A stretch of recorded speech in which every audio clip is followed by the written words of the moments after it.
Jennifer, preschool specialist with the Bloomington Parks and Recreation Department's Banneker Community Center.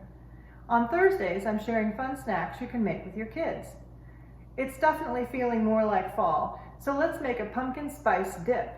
I especially like to eat this with ginger snap cookies and apple slices.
Thanks for joining me today. Check back tomorrow for a Physical Friday activity.